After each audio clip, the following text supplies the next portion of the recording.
አኮኩሉ ፋሚሊ የመረጃ የምክርና የአውታረ መረብ መድረክ ነው። ለእናንተ ጠቃሚ የሆኑ መረጃዎችን በጤና፣ በትምህርት፣ በንግድና በተለያዩ የማህበራዊ ጉዳዮች ይዘላችሁ ይቀርባል።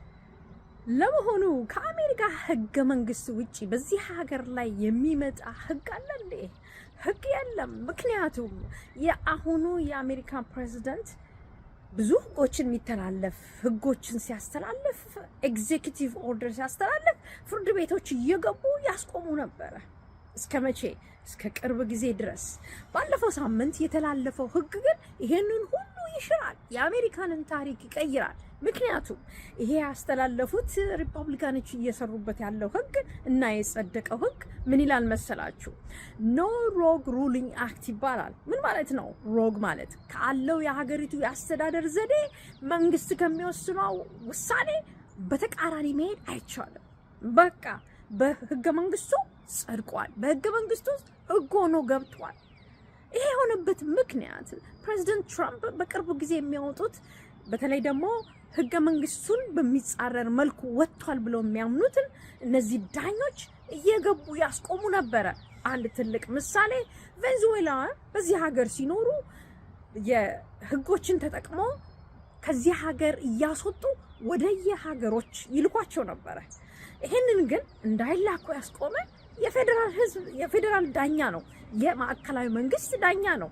ታዲያ ይሄ ዳኛ የትራምፕን አስተዳደር የስራ ሂደት እንቅፋት ሆኗል ብለው ነው ኮንግረስና ሴኔት ይሄንን ህግ ያስተላለፉት። ይሄንን ህግ ሲያስተላልፉ ታዲያ ማንኛውም ዳኛ ከዚህ በኋላ ፕሬዝዳንቱ ለሚያወጣው ህግ ለሚሰራበት ህግ ምንም አይነት ተቃውሞ ሆነም እገዳ ማቆም አይችልም። ይሄ ነው ዩኤስአርኤፒ ዩናይትድ ስቴትስ ሬፊጂ አድሚሽን ፕሮግራም ይቁም ብለው ሲያወጣ ይሄ መንግስት ሲያወጡ የዚህ አስተዳደር መንግስትን የተቃወመ ህግ በማውጣትና በማሰር ትልቅ አስተዋጽኦ የተጫወቱት የማዕከላዊ መንግስት ዳኞች ናቸው፣ የፌደራል ጀጅ ናቸው። አሁን ግን እነዚህ ዳኞች ስልጣን አይኖራቸውም። ማንኛውንም አይነት ስራ ይሄ መንግስት ሊሰራ ይችላል። በሚያወጣው ህግ ላይ እንቅፋት የሚሆንበትን ዳኛ የሚያወጣው የትኛውም ዳኛ በሀገር አቀፍ ደረጃ የሚሰራ ዳኛ ምንም አይነት ህግ ማውጣት አይችልም። ያ ህግ ደግሞ ተፈጻሚ አይሆንም ነው የሚሉት።